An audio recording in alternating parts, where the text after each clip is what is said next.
Islamska internet stranica Minber.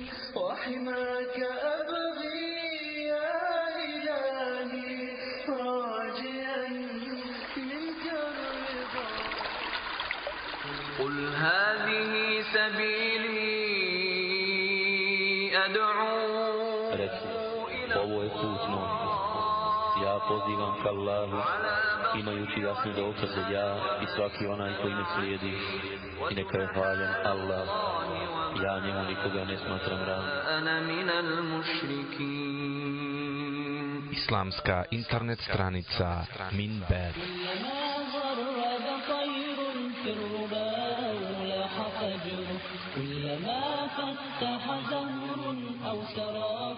ولتكن منكم أمة يدعون إلى الخير. Neka među vama bude oni koji će na dobro pozivati i tražiti da se čini dobro, a od zla odvraćati. Oni će šta želi postići. وأولئك هم المفلحون. أشرقت نفسي بنور من فؤادي حينما رددت رب العباد. Islamska internet stranica Minber.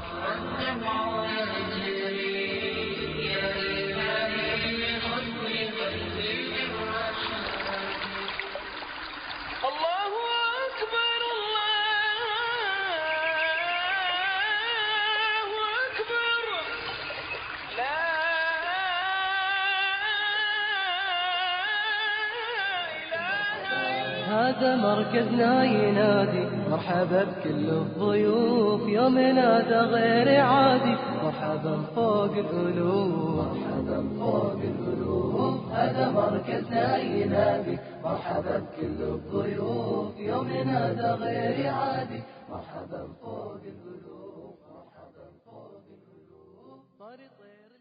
أعوذ بالله من الشيطان الرجيم. بسم الله الرحمن الرحيم.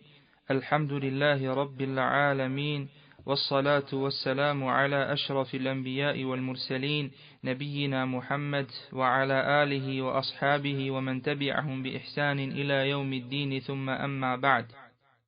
Zahvala pripada uzvišenom Allahu dželle še'nuhu i neka je salavat i selam na posljednjeg Božijeg poslanika Muhammeda sallallahu alaihi wasallam, na njegovu porodicu, na njegove ashabe i na sve one koji ga slijedi na putu dobra do sudnjega dana. Mjesec Ramazan je mjesec ispunjen sjajem, mirisom, neizmjernom dobrotom i čistoćom. Došao je kako bi ljude odgojio, učinio ih duhovno jakim, odlučnim, strpljivim i navikao na podnošenje teškoća i prepreka koje život sa sobom nosi. Njegov početak je milost, sredina oprost, a kraj zaštita od vatre. Poznate su nam vijesti, hadisi i priče o njegovoj dobroti, a neprekidno se u njemu smjenjuju dobra koje on donosi sa sobom. Ramazan je odgojna škola u kojoj čovjek stiče čvrstinu, predanost Allahovom određenju u najmanjim stvarima, spremnost na ispunjavanje svake njegove naredbe i ostavljanje svega što mu donosi ovo svjetsku ili ono svjetsku štetu i bogobojaznost koja će ga pratiti na svakom mjestu, u svako vrijeme i u svakoj situaciji. Ramazan je velika prilika za promjenu i svrstavanje u red čestitih i bogobojaznih Allahovih robova, na što nas upućuju riječi Allaha dželle še'nuhu u suri Al-Baqare u 183. ajetu, kada kaže: propisuje vam se post kao što je propisan onima koji su bili prije vas, da biste se Allaha bojali. U riječima da biste se Allaha bojali, Allah dželle še'nuhu pojašnjava da je cilj propisivanja posta i njegova najveća korist i mudrost sticanje bogobojaznosti. Ovdje se postavlja pitanje šta je to bogobojaznost. Ovo isto pitanje je postavio i Omer radijallahu ta'ala anhu Ubej ibn Ka'bu, a ovaj mu reče: O vladaru pravovjernih, da li si ikada išao trnovitim putem? Da, reče Omer radijallahu ta'ala anhu. Pa kako si se ponašao, ponovo ću upitati Ubej, a Omer radijallahu ta'ala anhu mu kaže: zagrnuo sam odjeću i pokušao da maksimalno izbjegnem trnje.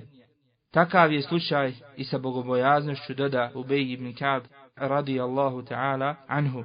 To jeste, bogobojazan čovjek se čuva grijeha i ružnih postupaka, kao što se čuva trnja onaj koji ide trnovitim putem. Bogobojaznost koju nam daruje Ramazan je svijest o Allahovom nadzoru, neprekidni strah, skrušenost i opreznost. Bogobojaznost je čuvanje od trnja kojim je posut put ka Allahu i onome svijetu, trnja strasti i prohtjeva, straha i usplahiranosti, smutnji i upropaštavajućih dijela i lažne nade. Ponašaj se kao onaj koji ide trnovitim putem i čuva se koliko god može. Ne podcjenjuj grijeh i ne smatraj ga malim, jer velika brda su sazdana od kamenčića. Prenosi se da je veliki halifa i vladar, pravedni vladar muslimana Harun ar-Rašid prošao pored nekog Jevrija sa svojom svitom i u prelijepoj karavani. Boj se Allaha, vladaru pravovjernih, iznenada mu reče ovaj Jevrij. A Harun ar-Rašid, ne oklijevajući nijednog trenutka, siđe i učini seždu na zemlji. Nakon toga naredi svojim podanicima da daju čovjeku ono što je tražio, pa ga ovi njegovi podanici upitaše šta je ovo vladaru pravovjernih, iznenađeni i zatečeni njegovim ponašanjem, njegovim postupkom. On im kaže: bojao sam se da ne budem od onih za koje Allah dželle še'nuhu kaže: kada im se kaže bojte se Allaha, to im samo oholost povećava. وهي الزاد للسفر الطويل تبلغ بالقليل من القليل تبلغ بالقليل من القليل وهي الزاد للسفر الطويل وهي الزاد للسفر الطويل. Zato zapitajmo se da li Ramazan uistinu donosi promjenu u našem životu i čini nas bogobojaznim, čini nas i da li nas on približava Allahu subhanahu wa ta'ala. Da li smo shvatili ili želimo li shvatiti da je ramazanski post propisan kako bi nas približio našem gospodaru i udaljio od šetana i njegovih pristalica, a ne radi provođenja, kušanja različitih vrsta hrane, rasipanja imetka i drugih stvari u kojima mnogi od nas, nažalost vide svrhu Ramazana. Sad ćemo, ako Bog da, spomenuti neke vrijednosti i odlike ovog ramazanskog posta. Ramazan je najbolji i najvrijedniji mjesec kod Allaha dželle še'nuhu. Poslanik sallallahu alejhi ve sellem je obradovao ummet njegovim dolaskom zbog velikog dobra koje sa sobom nosi i obilja Allahovi blagodati kojima je ispunjen. Post u Ramazanu je jedan od 5 šartova Islama. Dokaz za to su riječi uzvišenog koji kaže: o vjernici, propisuje vam se post kao što je bio propisan onima prije vas da biste se grijeha klonili. Kao i u riječima uzvišenog Allaha dželle šanuhu koji kaže u prijevodu značenja: u mjesecu Ramazanu počelo je objavljivanje Kur'ana koji je putokaz ljudima i jasan dokaz pravog puta i razlikovanja dobra od zla. Ko od vas u tom mjesecu bude kod kuće, neka ga u postu provede, a ko se razboli ili se na putu zadesi, neka isti broj dana naposti. Allah želi da vam olakša, a ne da poteškoće imate, da određeni broj dana ispunite i da Allaha veličate zato što vam je ukazao na pravi put i da zahvalni budete.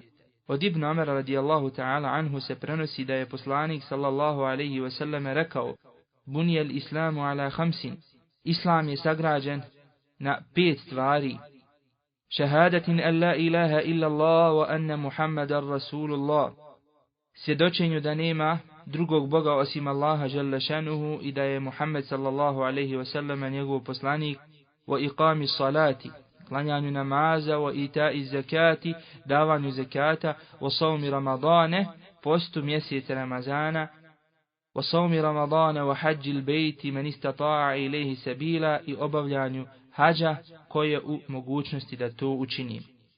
Muslim, rahimahullahu ta'ala, bilježi hadis od Ebu Hureyre radijallahu ta'ala anhu, da je Allahu poslanik sallallahu alaihi wasallam rekao: 5 dnevnih namaza, džuma do džume, Ramazan do Ramazana, brišu grijehe ako se čovjek kloni velikih. Misli se na velike grijehe. Zatim Hakim bilježi da je Allahu poslanik sallallahu alaihi wasallam jedne prilike rekao amin. To jeste uslišaj Bože, nakon što mu je melek Džibril alaihi salam rekao: teško onome ko dočeka Ramazan pa mu se ne oprosti. Vidimo da ovdje Allahu poslanik sallallahu alaihi wasallam upućuje Allahu dovu pa kaže amin. Uslišaj Bože da na ove riječi Džibrila alaihi salam koji kaže teško onome ko dočeka Ramazan pa mu se ne oprosti grijesi. أطوادا شداد أنت يا ملهم شعب أن يبروا عشت كم حققت للشعب مراد ليكن يومك للشعب ودادا ليكن حبك للأرض مداد قلم أنت فكم عبرت عنها وبنيت المجد أطوادا شداد. Uzvišeni Allah subhanahu wa ta'ala postiče ljude na post mjeseca Ramazana, pojašnjavajući im njegovu vrijednost.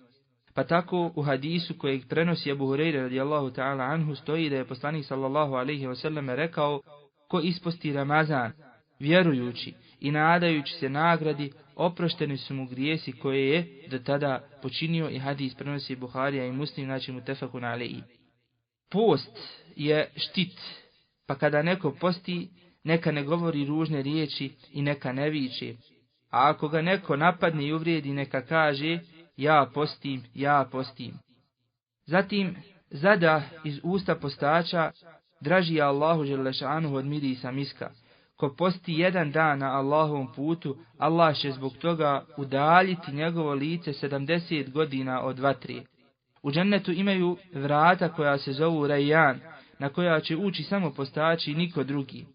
Pa tako Sehl ibn Sa'd radijallahu ta'ala anhu prenosi da je poslanik sallallahu alaihi wasallam rekao: zaista u džennetu postoje vrata koja se zovu Ar-Rayyan, kroz koja će na sudnjem danu ulaziti postači i kroz njih niko osim njih neće moći ući. Pa kada oni uđu, ona će biti zatvorena, te više ni jedan čovjek na njih neće ući. Onaj ko isposti Ramazan sa čvrstom vjerom u Allaha subhanahu wa ta'ala i nadom u njegovu milost i nagradu, praštaju mu se svi mali grijesi koje je do tada učinio. Allah dželešanu je pripisao po sebi i izdvojio ga između ostalih dijela, zbog toga što je iskrenost u njemu posebno izražena i teško ju je pomiješati sa licemjerstvom i pretvaranjem. Post je tajna između roba i njegovog gospodara subhanahu wa ta'ala i nemoguće je da za nju zna iko osim njih. Drugim riječima rečeno, postać je u stanju kada se osami prekinuti post, jesti, piti i raditi sve ono što mu je Allah subhanahu wa ta'ala zabranio postom, a zatim pred ljudima glumiti da posti, međutim on to ne radi iz straha od Allaha i njegove subhanahu wa ta'ala kazni. Post sputava i ublažava strast onome ko nije u stanju da se oženi i na taj način ispuni prirodnu potrebu sa kojom je stvoren. Za dobra djela urađena u Ramazanu, Allah dželle šanuhu je pripremio nagradu koja je samo njemu poznata. Pomno je čuva i uručit će mu je na dan kada će oni koji su Allahu iskreno padali na seždu, koji su ga obožavali i dobra djela činili, radovaće se i njihova lica će ozarena biti. Rekao je Allahu poslanik sallallahu alejhi ve selleme: 7 je vrsta dijela kod Allaha dželle šanuhu. 2 od njih su obavezujuća, znači zahtijevajuća. 2 donose jednostruku kaznu, jedno se nagrađuje 10-struko, a jedno 70-struko. A za jedno se daje nagrada čiju veličinu zna samo Allah subhanahu wa ta'ala. I na kraju hadisa kaže poslanik sallallahu alejhi ve sellem, što se tiče dijela čiju nagradu zna samo Allah dželle šanuhu, to je post. I ovaj hadis bilježe imam Ahmed, Hakim, Ibn Hibban i imam al-Bejhaqi. أمضي على وجل والذل يثقلني لكنني أبدا ما غالني أمضي على وجل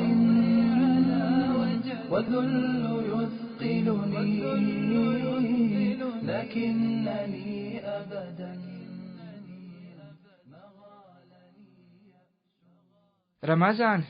Ramazan je mjesec zbog kojeg se ukrašava i sređuje džennet svake godine i moli Allaha dželle še'nuhu riječima: Gospodaru moj, učini da u ovom mjesecu neko od tvojih robova postane mojim stanovnikom.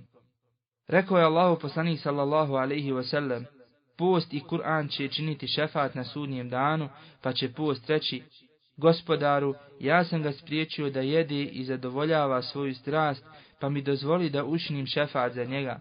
A Kur'an će reći: spriječio sam ga od sna noću, pa mi dozvoli da učinim šefat za njega, pa će se reći: neka se izvrši šefat. Imamo dosta hadisa koji nam spominju prijetnju za namjerno postavljanje posta u mjesecu Ramazanu. Mi ćemo spomenuti hadis od Ebu Umame al-Bahilija radijallahu ta'ala anhu, se prenosi da je rekao: čuo sam Allahov poslanika sallallahu alejhi ve selleme da kaže: dok sam bio u snu, došla su mi dva čovjeka koja me uhvatiše za nadlakticu, a zatim me dovedoše do nepristupačnog brda i rekoše: penji se. Pa sam rekao: ja to ne mogu. Rekoše: mi ćemo ti to olakšati. Pa sam počeo da se penjem i kada sam bio na vrhu brda, začuše se jaki glasovi. Upitao sam: kakvi su ovo glasovi? A oni mi odgovoriše: to je urlikanje stanovnika vatrije. A zatim me povedoše dalje, pa ugledah narod obješen za noge, rasporenih obraza iz kojih je tekla krv.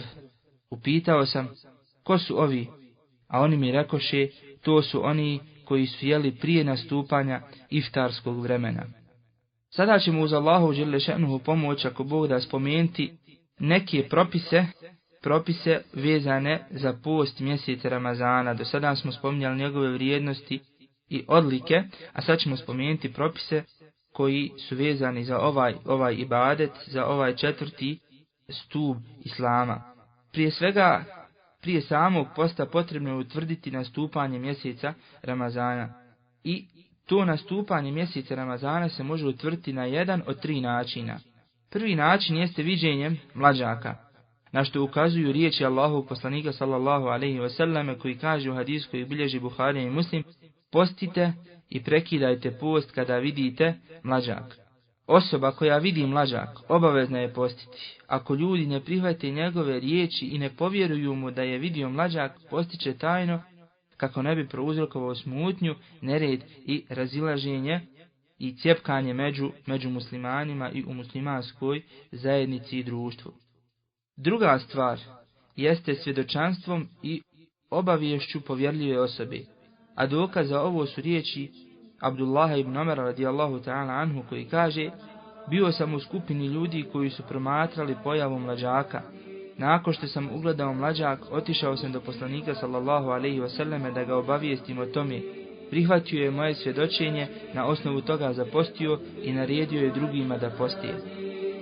أشرقت نفسي بنور من فؤادي حينما رددت يا رب العباد وانتشت روحي وصار الدمع يجري يا إلهي خذ بقلبي للرشاد.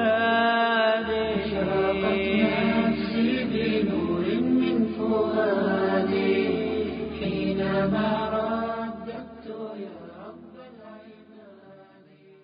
Treća stvar jeste upotpunjavanjem Ša'bana, mjeseca Ša'bana sa 30 dana.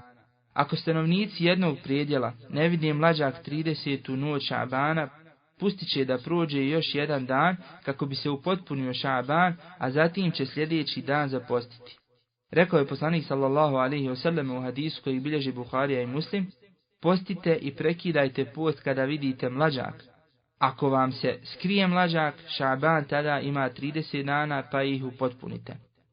Utvrđivanje Ramazana pomoću kosmičkih računanja je neprihvatljivo kod većine islamskih učenjaka, u koje spadaju učenjaci hanefijskog, hanbelijskog, malikijskog i jednog dijela šafijskih učenjaka, što i prijašnje generacije, prve generacije muslimana nisu praktikovale i nisu prihvatale. Jer je ovaj način, znači kosmičko računanje i proračunavanje pojave mjeseca i zapaštanje na osnovu tih proračuna, se kosi sa praksom Allahovog poslanika sallallahu alejhi ve selleme i hadisa koji nam na tu temu govori, u kojima dolazi da su oni utvrđivali pojavu mlađaka, to jest zapaštali su mjesec Ramazan na osnovu tog viđanja mlađaka, a nisu se bavili nikakvim proračunima. Sada ćemo ukratko spomenuti sastavne dijelove posta, ili kako ih nazivaju ruknovi posta. Ramazanski post se sastoji od dva dijela. Prvi dio jeste namjera, odnosno nijet, i drugi dio jeste ostavljanje svega onoga što kvari post od pojave zore do zalaska sunca. Što se tiče namjere ili nijeta, on je uvjet za ispravnost svih ibadeta, na što nas upućuju riječi poslanika sallallahu alejhi ve selleme koji kaže: djela se vrednuju prema namjerama i svakom čovjeku pripada ono što je naumio svojim djelom. Post se razlikuje od drugih ibadeta po tome što on ne zahtijeva djelovanje i činjenje nečega. Suština posta je ostavljanje određenih stvari poput hrane, pića i sl. Upravo zbog toga ta namjera ili nijet u postu imaju posebne propise koji se razlikuju od drugih ibadeta. Obavezni post neće biti ispravan ukoliko čovjek ne naumi, to jest znači zanijeti tokom noći da će postiti, a dokaz za to su riječi poslanika sallallahu alejhi ve selleme koji kaže: neispravan je post onome ko ne naumi u toku noći da će zapostiti. Onaj ko ustane u toku noći kako bi se hurio ili u srcu odlučio da će sutra dan postiti, smatra se postačem i ispunio je namjeru koja se traži za post. Ako zanijeti s početka noći, zatim prije nastupanja zore uradi nešto što kvari post, jede, ima odnos sa ženom ili nešto slično, to neće pokvariti njegovu namjeru. Namjeru posta može poništiti jedna od dvije stvari. Prvo, sumnja u njeno postojanje i drugo, namjera prekidanja posta. Islamski pravnici su podijeljenog mišljenja oko obaveznosti obnavljanja tog nijeta i te namjere za svaki novi dan Ramazana. Pa tako Ebu Hanife, Šafija i Ahmed, rahimehumullahu ta'ala džemijan, smatraju da svaki dan Ramazana ima zasebnu namjeru, što znači da je postač obavezan obnoviti namjeru posta svaku noć Ramazana, i oni ovo svoje mišljenje temelji na činjenici da je svaki dan Ramazana zaseban ibadet. Za razliku od imama Malika koji zastupa stav da je dovoljna namjera prvu noć Ramazana i da postač nije obavezan obnavljati namjeru svaku noć. Pa u tom kontekstu imam Malik rahimehullahu ta'ala kaže: Ramazanski post je povezan i čini jednu cjelinu, tako da onaj ko naumi postiti prvi dan kao da je naumio postiti i ostale dane. Čitav period od 30 ili 29 dana je ograničen na ramazanski post i nije dozvoljeno naumiti neki drugi obavezni post u tom periodu. ورسول الله ورسول الله ورسول الله قدوتنا الله غايتنا الله غايتنا الله الله غايتنا ورسول الله ورسول الله ورسول الله قدوتنا وكتاب الله منهجنا. Za ispravnost dobrovoljnog posta, ne znači obaveznog nego dobrovoljnog posta, se ne uvjetuje namjera u toku noći, nego je dozvoljeno donijeti nijet, donijeti namjeru u toku dana prije ili poslije podne namaza, s tim da čovjek ne učini prije toga nešto što kvari post. A dokaz za ovo su riječi Aiše radijallahu ta'ala anha koja kaže: jednog dana poslanik sallallahu alejhi ve sellem je ušao kod mene i rekao: ima li šta za jesti? Ne Allahu poslanić, odgovori mu Aiša radijallahu ta'ala anha, a poslanik sallallahu alejhi ve sellem doda: onda ja danas postim. I ovaj hadis bilježi imam Muslim. Ko je tu obavezan postiti? Postiti je obavezna samo ona osoba koja objedini 6 svojstava, znači koja pri sebi ima 6 osobina. Prva osobina jeste islam, to jeste da je čovjek musliman, jer nemusliman nije obavezan postiti. Islamski vladar nema pravo da prisili nevjernika da post, što nikako ne znači da neće isti taj nevjernik, isti taj čovjek koji ne vjeruje Allahu dželešanu, to ne znači da neće biti odgovoran na sudnjem danu za izostavljanje posta. Zatim druga stvar jeste razum, jer osoba koja ne posjeduje razum, to jeste nije u mogućnosti da razlikuje stvari i pojmove, nije obavezna postiti. Allahu poslanik sallallahu alejhi ve selleme kaže: 3 osobe se ne smatraju obaveznicima. Luđak, osim onaj kome se pamet vrati. I to je ona osoba o kojoj mi tako sada govorimo, i u ovu kategoriju se mogu svrstati senilne osobe, odnosno osobe koje zbog duboke starosti izgube sposobnost razlikovanja i prepoznavanja stvari. Zatim treća stvar jeste punoljetnost. A punoljetnost u islamskom pravu se postiže sa jednom od 4 stvari. Prva je dostizanje 15 godina, znači kada čovjek napuni 15 godina, zatim izrastanjem dlaka oko stidnog mjesta, poluciranjem u snu i otpočinjanjem mjesečnog ciklusa, što normalno vrijedi samo i važi samo za žene. Osoba kod koje se nađe jedna od ovih navedenih stvari smatra se punoljetnom. Allahu poslanik sallallahu alejhi ve selleme u jednom hadisu kaže: 3 osobe se ne smatraju obaveznicima, maloljetnik dok ne doživi poluciju u snu. Znači, doživljavanje polucije u snu, čovjek postaje punoljetan. I maloljetne osobe nisu obavezne postiti, međutim od njihovog staratelja se traži da ih tome uče kako bi ih navikli i pripremili za izvršavanje ovog velikog farza u punoljetnosti kada odrastu. Ashabi radijallahu ta'ala anhum su učili svoju djecu postu. U slučaju da je neko od njih osjetio glad i počeo plakati, tamo se navodi da su mu davali vunenu igračku da se njome zabavi do zalaska sunca. Treba gledati da djeca počnu sa postom od 7. godine kada znaju razlikovati i raspoznavati stvari, jer se prije toga njihov post smatra nevažećim. Zatim 4. stvar jeste mogućnost, odnosno sposobnost, to jeste da čovjek podnosi post bez poteškoći. Osoba koja nije u mogućnosti postiti, osim uz veliku tegobu, nije obavezna postiti. I 2 su vrste te, znači osobe koje ne mogu postiti, možemo podijeliti u 2 kategorije ili dvije vrste. Prva kategorija jesu osobe kod kojih je nemogućnost trajna, kao što je starac ili bolesnik koji se ne nada ozdravljenju. Njima je obaveza da umjesto svakog dana Ramazana, propuštenog posta u tom danu Ramazana, nahrani siromaha.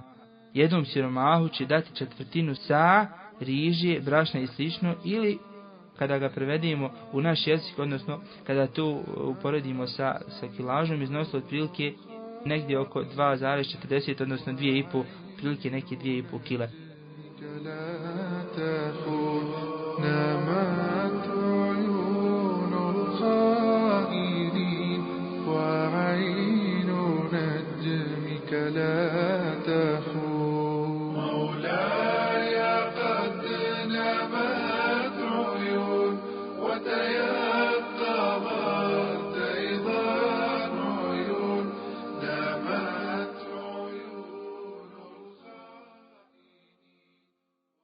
Postoji i drugi način nahranjivanja siromaha koji je koristio Enes radijallahu ta'ala anhu kada je ostario, a on se ogleda u pripremanju hrani za 30 siromaha, odnosno kako je to radio Enes radijallahu ta'ala anhu, bi sakupio siromahe 30. dana Ramazana, sakupio 30 siromaha kod sebe u kući i nahranio i tako da bi on tako se iskupio za te propuštene dane Ramazana, jer zbog svoje prevelike starosti, teške starosti nije bio u stanju da posti. Druga kategorija ljudi su osobe koje su trenutno u nemogućnosti, kao što je bolesnik koji se nada ozdravljenju, zatim trudnica ili dojilja. Bolesnik koji se nada ozdravljenju će prekidati post i napostiti propuštene dane nakon što ozdravi. Dokaz za to su riječi Allaha dželle koji kaže: onaj ko bude bolestan ili na putovanju, neka posti isti broj drugih dana. Prema ispravnijem mišljenju islamskih pravnika, trudnica i dojilja imaju isti propis kao i bolesnik koji se nada ozdravljenju, ostavljaju post i isti taj post nadoknađuju. Dokaz za to su riječi poslanika sallallahu alejhi ve selleme: Allah dželle šanuhu je musafira oslobodio obaveze posta dok je na putovanju i dozvolio mu kraćenje namaza, dok je trudnicu i dojilju oslobodio obaveze posta. I ovaj hadis bilježi imam Ahmed, Ebu Davud, Nesai, Tirmizi i Ibn Mađe. Zatim, peta stvar, kada govorimo o stvarima koje su potrebne da se nađu pri čovjeku da bi bio obavezan postiti, jeste boravak kod kuće.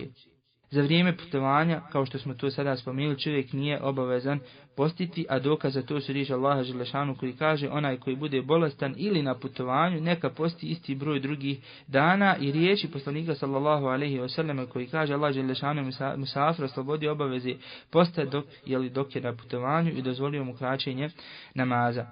Ukoliko putniku nije teško postiti, bolje mu je da posti, a dokaz za to su riječi Ebu Dardi radijallahu ta'ala anhu koji kaže: bili smo s poslanikom sallallahu alejhi ve selleme u veoma vrućem danu. Niko od nas nije postio osim poslanik sallallahu alejhi ve sellem i Abdullah ibn Rawaha. U slučaju poteškoće nije mu dozvoljeno postiti, na što upućuje riječ poslanika sallallahu alejhi ve selleme kada je čuo da neki ashabi i pored poteškoće posti na putovanju. Poslanik sallallahu alejhi ve sellem je rekao: oni su griješnici, i ovaj hadis bilježi imam Muslim. Šesta stvar jeste završetak mjesečnog ili postporođajnog ciklusa. Normalno ovo se odnosi za ženu. I žena za vrijeme te mjesečnice i postporođajnog ciklusa nije obavezna postiti. U tom kontekstu Allahu poslanik sallallahu alejhi ve selleme kaže: za žena za vrijeme mjesečnice ne ostavlja post i namaz. Ovaj hadis bilježi Buharija i Muslim. Ako žena postane čista prije pojave zore, obavezna je zapostiti, makar se okupala tek poslije izlaska sunca. Ovdje se postavlja pitanje: šta je sa odgađanjem napaštanja propuštenih dana Ramazana? Sve osobe koji su privremeno oslobođene obaveze posta, a mi smo spomenuli putnik, tako dojila, trudnica, bolesnik koji se nada ozdravljenju i žena za vrijeme mjesečnice ili postporođajnog ciklusa, obavezne su napostiti propuštene dane prije drugog Ramazana. Onaj od njih ko bezrazložno odgodi napaštanje, obavezan je uz post nahraniti za svaki dan siromaha, a onaj ko to uradi sa opravdanim razlogom nije obavezan ništa više od napaštanja. Međutim, ovdje se postavlja pitanje kakav je pravni status osobe koja umre prije nego li naposti propuštene dane. Poznati islamski alim, šejh Salih al-Fauzan, u odgovor na ovo pitanje kaže: osoba koja umrije prije nastupanja novog Ramazana oslobođena je bilo kakve odgovornosti i sankcija zbog toga što je sav taj period od Ramazana, znači do Ramazana, ostavljen za napaštanje.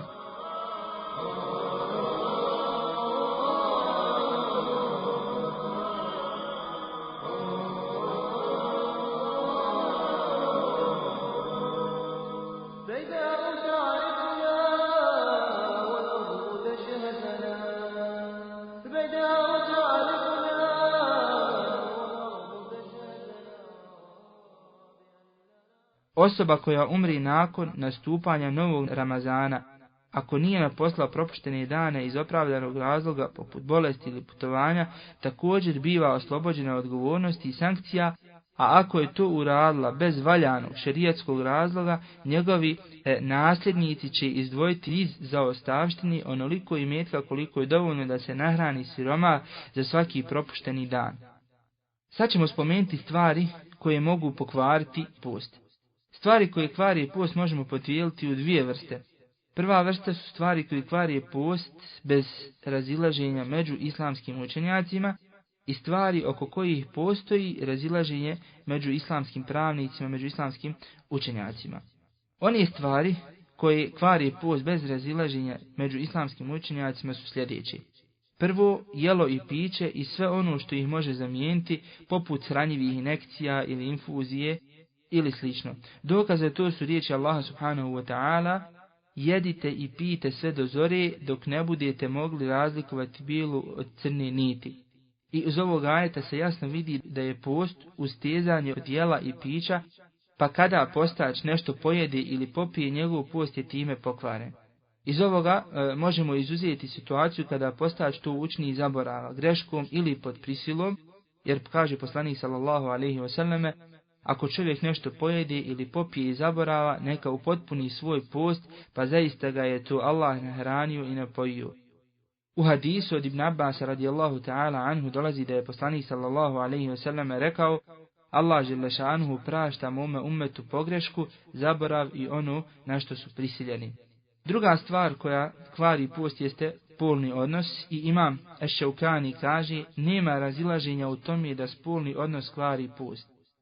Zatim, poznati islamski učenjak Ibnul Qajim u svom dijelu Zadul Ma'ad spominje spolni odnos i kaže: Kur'an ukazuje na to da polni odnos kvari post kao i hrana i piće i u tome nema razilaženja. Dokaz za to su riječi Allaha subhanahu wa ta'ala koji kaže: dozvoljavam se da u noćima posta imate odnos sa ženama. Treća stvar jeste izlazak spermi sa strašću, a dokaz za to su riječi Allaha dželle šanuhu u hadisu kuciju koji kaže: postač u moje ime ostavlja jelo, piće i zadovoljavanje strasti. Riječi islamskih učenjaka sa strašću znači da je osoba koju sperma izlazi zbog zdravstvenih problema, a ne zbog strasti, opravdana i njen post je ispravan. Zatim četvrta stvar koja kvari post jeste nastupanje mjesečnog ciklusa ili porođaja. Ako se kod žene pojavi mjesečnica ili nifas u toku dana, svejedno je da li to bilo na početku ili na kraju, ona će prekinuti post i taj dan napostiti. A ako bi i dovršila post toga dana, taj post joj ne bi bio primljen i ne bi bio ispravan. A dokaz za to su riječi poslanika sallallahu alaihi wasallam koji kaže: zar žena za vrijeme mjesečnice ne ostavlja post i namaz? I ovaj hadis bilježi Buharija i Muslim, a prenosi se da jedna ashabijka pitala Aisha radijallahu ta'ala anha zašto napaštaju žene Ramazan, a ne naklanjavaju propuštene namaze, pa joj Aisha radijallahu ta'ala anha reče: nama se dešavalo isto, pa nam je naređeno da napaštamo propušteni post, a nije nam naređeno da naklanjamo namaze.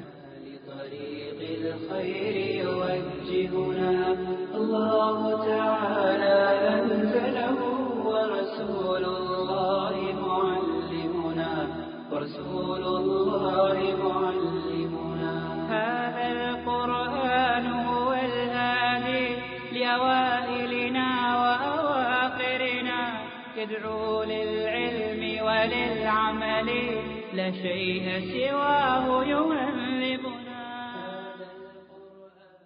Zatim peta stvar koja kvari post jeste odmetništvo od islama. Imam Ibn Kudame rahimehullahu ta'ala kaže u svom poznatom dijelu El Mugni, kaže: nije mi poznato da među učenjacima postoji razilaženje oko toga da odmetništvo kvari post. Drugim riječima, islamski učenjaci su složni oko toga da odmetništvo od islama kvari čovjeku post. Znači, to su bile stvari, ukratko, stvari koje kvari post i oko čega je islamska ulema složna. Međutim, postoje druge stvari oko koji se islamska ulema različita. Da li one kvari post ili ne kvari? Jedni imaju jači dokaz, jedni slabiji, a mi ćemo spomenuti sada nekoliko tih stvari oko kojih se islamska ulema različita i pokušati ukazati na ispravnija mišljenja. Prva stvar jeste hidžama, to jeste izvlačenje štetne krvi iz predjela potiljke ili nekih drugih dijelova tijela pomoću posebnih instrumenata. Učenjaci Hanbelijskog mezheba smatraju da je hidžama kvari post, dok učenjaci ostale tri pravne škole smatraju da ne kvari post. I jače mišljenje da je hidžama ne kvari post, na što upućuju sljedeći dokazi, prije svega riječi Abdullah ibn Abbas radijallahu ta'ala anhuma, gdje kaže poslanik sallallahu alaihi wasallam je za vrijeme posta i hačkih obreda činio hidžamu, i ovaj hadis bilježi ima Buharija. Zatim riječ Enesa radijallahu ta'ala anhu, u prvo vrijeme hidžama je bila pokuđena postaču. Poslanik sallallahu alaihi wasallam je prošao pored Džafera ibn Abi Taliba u vrijeme dok je ovaj činio hidžamu i rekao: obojici je pokvaren post. Nakon toga je poslanik sallallahu alaihi wasallam dozvolio hidžamu postaču i ovaj hadis se zabilježio Darakutni i ocijenio ga jakim. Zatim druga stvar jeste namjerno uzrokovanje povraćanja.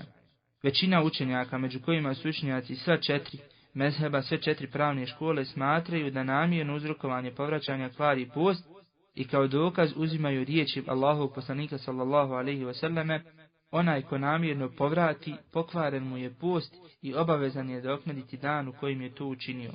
Zatim Abdullah ibn Mesud i Abdullah ibn Abbas prenose da su rekli da povraćanje ni u jednom slučaju ne kvari post, što je slabo mišljenje i oprečno je hadisu kojeg smo gore spomenuli. Zatim treća stvar jeste namjera u srcu za prekidanjem posta. Većina učenjaka je stava da je post pokvaren osobi koja zanijeti u srcu prekidanje posta i oni kažu post je ibadet koji nije ispravan bez nijeta, što znači da onaj ko zanijeti, to jeste donese namjeru prekida posta, gubi uvjet za njegovu ispravnost, kao što je tu slučaj sa namazom. Zatim četvrta stvar jeste poljubac koji izaziva izlazak mezija. A mezi je tekućina koja izlazi prilikom nadražaja ili razmišljanja o odnosu. Imam Ahmed i Malik, rahimehumullahu ta'ala, su stava da izlazak mezija u ovom slučaju kvari abdest, a imam Ebu Hanife i Šafija su stava da ne kvari. Poznati učenjak, šejh Muhammed ibn Salih al-Uthaymin, rahimehullahu ta'ala, preferira ovo drugo mišljenje Ebu Hanife i imama Ebu Hanife i Šafije, potkrepljujući to riječima Allaha dželle šanuhu u hadisu kući koji kaže: postač u moje ime ostavlja jelo, piće i zadovoljavanje strasti. I ovdje se pod zadovoljavanjem strasti misli na izlazak spermije prilikom odnosa, a ne na medi.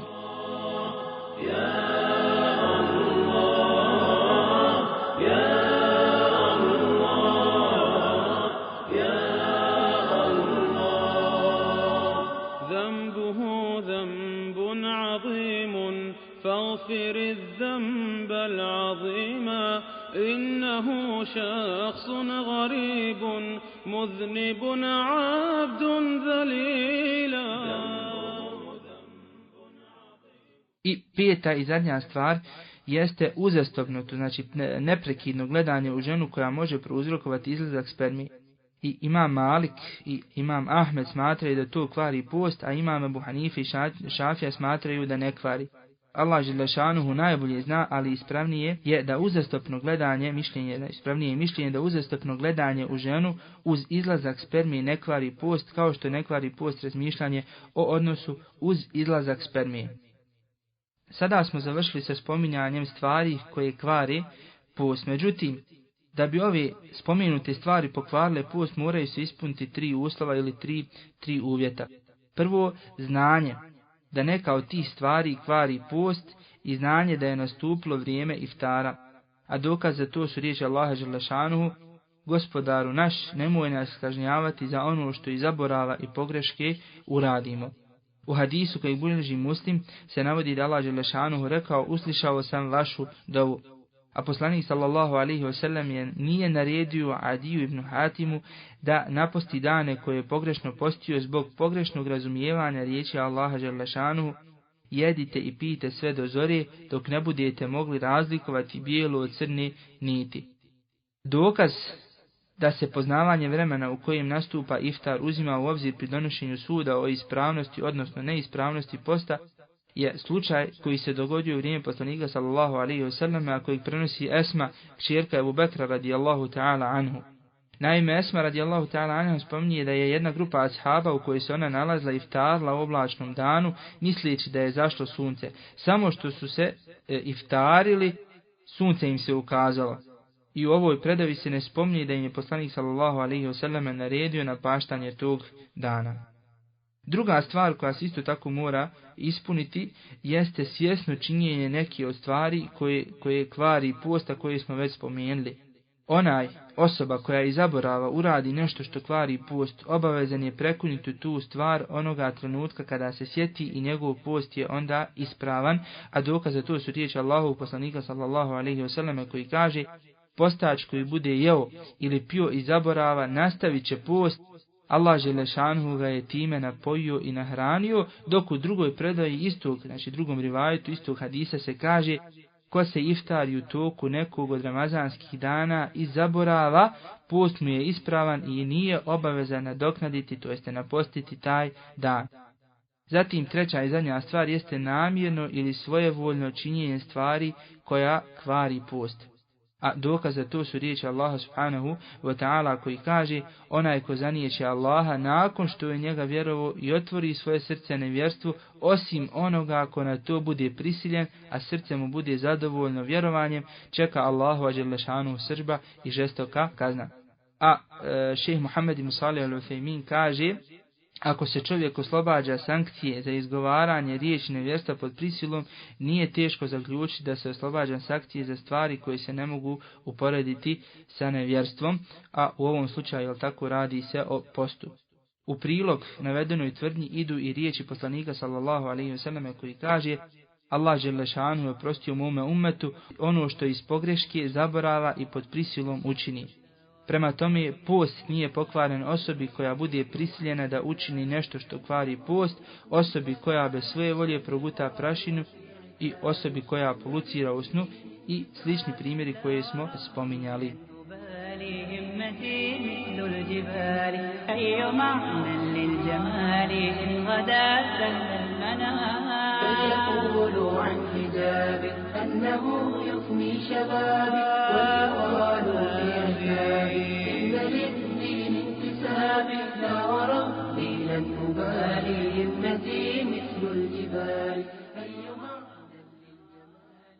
Ovdje se postavlja pitanje šta je postaču dozvoljeno učiniti dok posti. Postaču je dozvoljeno progutati pljuvačku, dozvoljeno mu je okusiti hranu i sažvakati je djetetu pod uvjetom da mu ne dospije u njegovu unutrinu. Zatim dozvoljena mu je upotreba vode mimo pića, kao što je umjereno ispiranje usta i nosa, kupanje, plivanje, jer se prenosi od poslanika sallallahu alejhi ve selleme da je poljevao glavu zbog vrućine u toku svog posta. Zatim dozvoljeno mu je koristiti misvak na početku i na kraju dana. Što se tiče pasti za zube, nju je bolje ne koristiti zbog toga što njen okus prodire do unutrine i teško je to zaustaviti, znači to je teško spriječiti. Zatim mu je dozvoljena upotreba mirisa, češljanje, mazanje kose i slično, jer Aisha radijallahu ta'ala anha je češljava poslanika sallallahu alejhi ve selleme dok je bio u itikafu. Sljedeća stvar jeste upotreba lijekova, znači dozvoljeno je postaču da upotrebljava lijekove pod uvjetom da ne dospiju u njegovu unutrinu. Dobrovoljno davanje i analiza krvi mu je također dozvoljena. Zatim dozvoljen mu je poljubac svoje supruge, dodir, zagrljaja i slično pod uvjetom da se čovjek može kontrolisati, sačuvati od odnosa i izlaska spermije. Poslanik sallallahu alejhi ve sellem je, kako se prenosi, znao poljubiti svoju ženu i naslađivati se sa svojom ženom u toku posta, međutim znao je kontrolisati svoju strast, kao što to kaže Ummu Selama radijallahu ta'ala anha. To su bili ukratko propisi koji su vezani za mjesec Ramazana, za post ovog Allahovog mubareći mjeseca. Sad ćemo spomenuti još neke stvari koje su usko povezane za ovaj mjesec. Prva stvar koju ove prilike možemo spomenuti jeste posljednja trećina mjeseca, mubareći mjeseca Ramazana. Allahov poslanik sallallahu alejhi ve sellem je praktikovao u zadnjoj trećini Ramazana da mnogo ibadeti. Pa je tako Aisha radijallahu ta'ala anha govorila da je poslanik sallallahu alejhi ve sellem ibadeti u zadnjoj trećini Ramazana više nego što je činio u drugim periodima. U predaji kod Buharije i Muslima stoji da je oživio noći zadnje trećini Ramazana, to jeste da bi klanjao i učio Kur'an, a budio i sve ukućane i zvao ih na noćni namaz. To nas uči da doživlja Ramazana, onakav kakav bi trebao biti, ne biva sjelima dokasno i uz kahve i bespotreban govor, nego biva u predanosti uzvišenom Allahu, veličanju njegovog imena, traženju oprosta, učenju Allahove knjige. Također Ramazan ne bi trebao da prođe bez samoobračuna, jer čovjek nikada ne može biti zadovoljan sa svojim stanjem, sa svojim manjkovostima koje su mu itekako sklone. Za našu svakodnevnicu možemo i dodati da se barem u Ramazanu pokušamo odreći stalnog jadikovanja kako se nema i govora ispunjenog dunjalukom i raznim materijalnim razmišljanjima.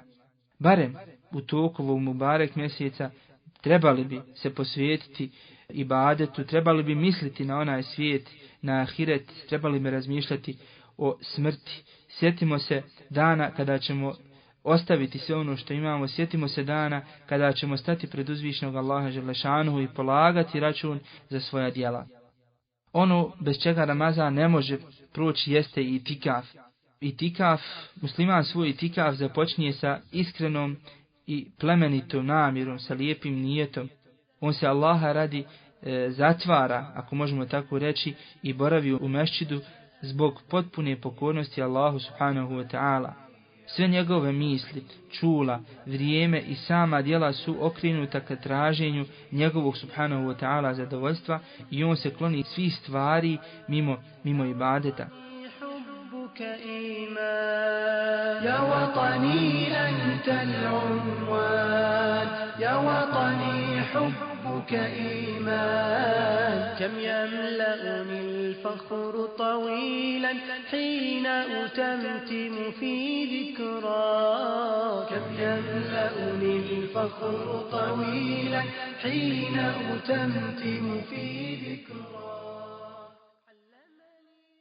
U itikafu je izvrsna prilika da čovjek ispravno shvati značenje riječi uzvišenog i džinne i ljude sam stvorio samo zato da mi ibadet čine. Šejhul Islam ibn Tejmija rahimahullahu ta'ala je rekao da je taj ibadet, ta riječ ibadeta obuhvata sve ono što voli Allah subhanahu wa ta'ala i sa čime je zadovoljan od riječi i dijela tajnih i javnih. Ovaj itikaf spada u pritvrđene sunete na kojim je Allahu poslanik sallallahu alejhi ve selleme posebno ustrajavao po dolasku u Medinu nakon hidžrije, odnosno otkako je ovom ummetu propisan post mjeseca Ramazana. I itikaf je ibadet koji se uveliko razlikuje od mnogih drugih ibadeta samim tim što predstavlja izoliranost i okrenutost ka uzvišnom Allahu subhanahu wa ta'ala i napuštanje svih dunjalučkih izazova koji se nameću i ometaju pročišćenje ljudske duše i potpunost naše veze sa gospodarom svih svjetova. Odatle slobodno možemo kazati da je itikaf sa svim odgojnim vrijednostima koje u sebi sadrži prava islamska medresa koja se redovno uspostavlja svake godine. I ovaj itikaf možemo podijeliti na dvije vrste, na onaj koji je vađib i onaj koji je potvrđen sunnetom. Vađibom postaje nakon zaveta, što saznajemo iz hadisa koji prenosi Ibn Omer radijallahu ta'ala anhu, da je Omer, njegov babo, Omer radijallahu ta'ala anhu, pitao Allahu poslanika sallallahu alejhi ve sellem i rekao mu: u džahilijetu sam se zavetovao da ću u svetom hramu, znači u Meki, učiniti jednu noć itikafa, a poslanik sallallahu alejhi ve sellem mu reče: ispuni svoj zavjet. Itikaf je u svojoj osnovi pritvrđeni sunnet jer je poslanik sallallahu alejhi ve sellem u njemu bio ustrajan i ne bi ga ostavljao osim zbog prijeke potrebe. Kada bi se desilo da ga napusti, poslanik sallallahu alejhi ve sellem bi ga nadoknadio u Ševalu. Imam Az-Zuhri je govorio: čudim se ljudima zašto ostavljaju činjenje itikafa. Allahu poslanik sallallahu alejhi ve sellem je znao neke stvari činiti i ostavljati, a itikaf nije ostavljao sve dok nije preselio. Kaže šejh Muhammed ibn Salih al-Uthaymin, Allah mu se ismilovao, kada je upitan o itikafu, kaže: itikaf u Ramazanu je sunnet koji je činio Allahu poslanik sallallahu alejhi ve sellem u svome životu, a i njegove žene nakon njega. Učenjaci su prenijeli konsenzus iđma da je on sunnet. Međutim, itikaf se treba činiti na onaj način zbog kojeg je propisan, a to je da čovjek strogo boravi u mešćidu zbog činjenja pokornosti uzvišnom Allahu subhanahu wa ta'ala, kada treba da potpuno ostavi sve dunjalučke poslove i posveti se samo ibadetu Allahu subhanahu wa ta'ala, daleko od dunjalučkih potreba. Tada treba da čini raznovrsne ibadete poput namaza ili nečega slično. Allahu poslanik sallallahu alejhi ve sellem je činio itikaf tražeći u njemu noć kadra. Mu'tekif, osoba koja je itikaf, se treba udaljiti od svih dunjalučkih zauzetosti, tako da u itikafu neće ništa prodavati ni kupovati, neće izlaziti iz mešćida, neće ispraćati dženazu, neće obilaziti bolesnika i tako dalje. Međutim, ako ga zijareti neko od njegove porodice i ako sa njim nešto i progovori, da to nema nikakve smetnje, jer se spominje da je Safija radijallahu ta'ala anha zijaretila Allahu poslanika sallallahu alejhi ve sellem dok je bio u itikafu. Za itikaf se vežu sljedeći uvjeti.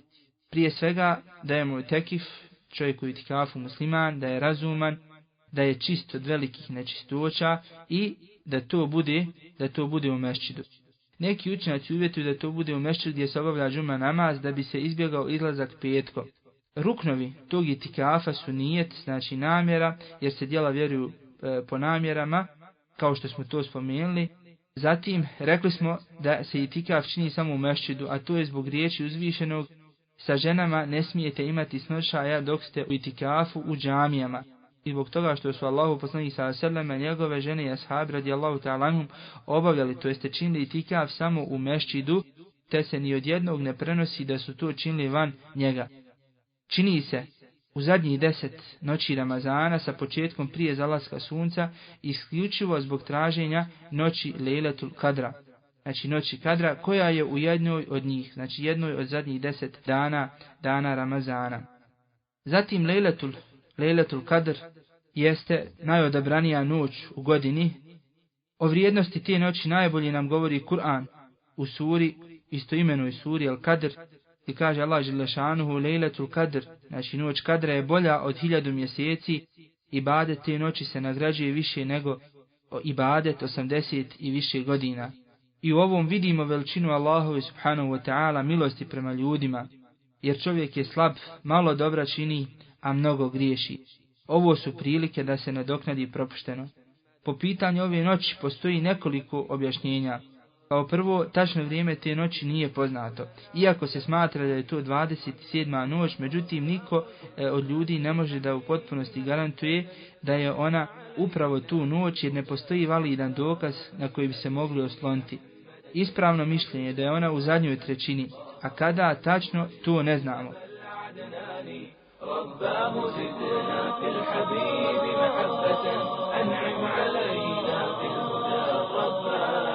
والله قد خص الأنام بأحمد في نور إهداء من الحنان فاستبشرت كل الخلائق وارتجت من هل بالنور العظيم الشان نور أضاء العالمين بمولد Mudrost toga što je Lejletul Kadr ostala skrivena je upravo u tome da bi se ljudi što više trudili da iskoriste zadnju trećinu. To jeste da što više vremena, da što više dana, da što više trenutaka provedu u ibadetu. Zatim, drugi smatraju da sve svoje obaveze prema Allahu subhanahu wa ta'ala mogu odužiti i ispuniti u toj noći. Pa tako, jeli kažu, ako je ta noć vrijednija od 1000 godina, onda je to jedan duži životni vijek, pa ako provodim ibadete u toj noći, ako činim ibadete u toj noći, kao da sam klanjao čitav život, i to je dosta. Naravno, to je pogrešno shvaćanje, jer za ibadet te noći postoji velika nagrada, ali to ne skida druge obaveze Islama koje moramo izvršavati. Sljedeća stvar koja je vezana za Ramazan jeste sadakatul fitr ili zekatul fitr, kako to kod nas zovu.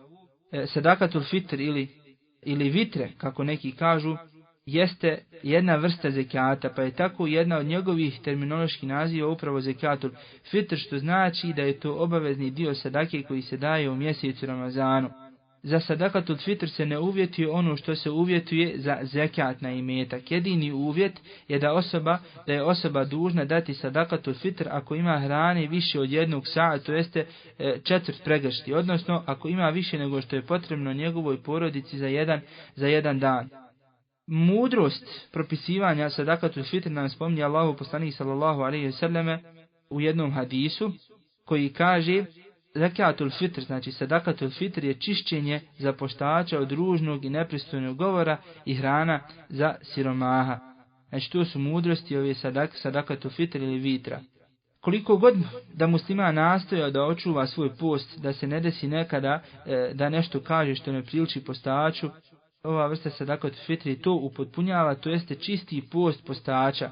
Uzimajući u obzir da nakon Ramazana dolazi jedan od velikih muslimanskih blagdana, a to je Bajram, kada se svi muslimani raduju, ima i onih koji njihovo teško materijalno stanje ne čini sretnim na taj dan, to jeste nisu stanju da sebi obezbijede minimalne potrepštine. Zato oni koji su u boljem stanju treba da im pomognu kako bi i oni osjetili radost i ljepotu Bajrama. Postoje određeni propisi koji su vezani za zekatul fitr, to jeste sadakatul fitr, a mi ćemo sada spomenuti ukratko neki. Prije svega, zekatul fitr se daje tako što za svaku glavu porodice se daje po 1 sa, znači po 1/4 pregršta hrane, ili nečeg, znači hrane, može to biti brašno ili nešto slično, čime se hrani stanovništvo te oblasti. Vrijeme davanja je kraj Ramazana, to jeste zadnja 2 dana i sve dok imam ne dođe klanjati Bajram namaz. Lijepo je davati na dijete koje nosi majka u stomaku, a koje se još nije rodilo, međutim, kažemo lijepo, ali nije obaveza. Kategorije kojima se može dati ova sadakatul fitr su iste kategorije kojima se daje zekat, samo što se prednost daje siromasima. Može se dati putem neke ustanove ili individualno onome koji ispunjava uvjete jedne od kategorije zekata. Međutim, ovdje preferiramo rodbinu, odnosno osobe koje inače nismo dužni izdržavati. Kod većine islamskih učenjaka ova sadaka se daje u hrani, a ne u novcu, što je preneseno od prvih generacija koji su tako radili, iako su imali zlata i srebra. Međutim, oni su ipak davali u hrani, a ne u tim vrijednosnim papirima, odnosno zlatu i srebru, kako je to bilo korišteno u njihovo vrijeme. Međutim, ulema, islamski učenjaci hanefijskog mezheba dozvoljavaju davanje i u novcu, gledajući mudrost propisivanja ove sadake, a to je da se razvesele siromašni na veliki muslimanski blagdan Bajram. Ovdje je možda bitno spomenuti da je dozvoljeno opunomoćiti nekoga da za nas izvrši tu dužnost. Sadakatul fitr se može dati jednoj osobi ili više, ili da više ljudi dadne jednoj osobi ili porodici. Onaj ko ne izvrši ovu dužnost prije dolaska imama da klanja Bajram namaz, ili ako bi to učinio poslije, smatralo bi se običnom sadakom, a ne sadakatul fitrom. Iz navedenog vidimo i možemo primijetiti milost i saosjećajnost Islama, koji odgaja svoje sljedbenike na dobročinstvu i uzajamnom potpomaganju. Islam nije zapostavio ni jedan dio ljudskog života. Islam nije zapostavio ljudsko društvo. U obavezu je stavio imućnima da se prisjeti siromašnih i onih kojima nedostaju osnovne životne potrebe. Zato kažemo: Gospodaru, tebi hvala na vjeri Islamu, tebi hvala na islamskom bratstvu, tebi hvala što nam lica osvijetli seždom, a naš organizam očisti postom. Molim Allaha dželešanuhu da ove riječi budu od koristi svima nama i da ih nađemo kao nagradu na sudnjem danu na vagi naših dobrih dijela. Amin. Wa sallallahu ala nabiyina Muhammad. Allahu akbar, Allahu akbar, Allahu akbar,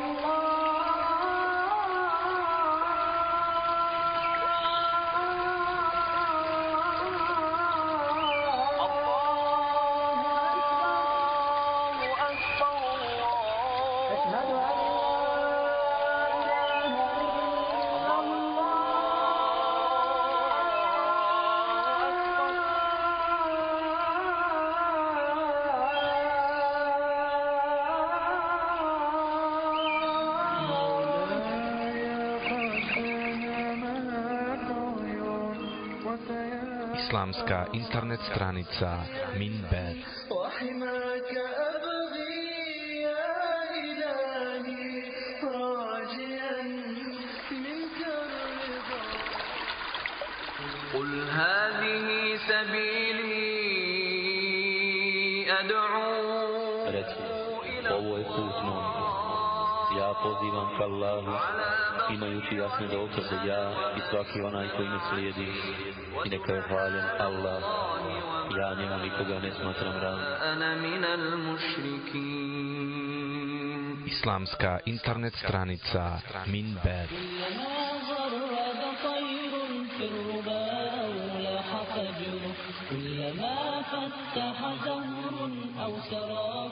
ولتكن منكم أمة يدعون إلى الخير. Neka među vama bude oni koji će na dobro pozivati i tražiti da se čini dobro, a od zla odvraćati. Oni će šta želi postići. أولئك هم المفلحون. أشرقت نفسي بنور من فؤادي حينما رددت يا رب العباد. Islamska internet stranica Minber. والدمع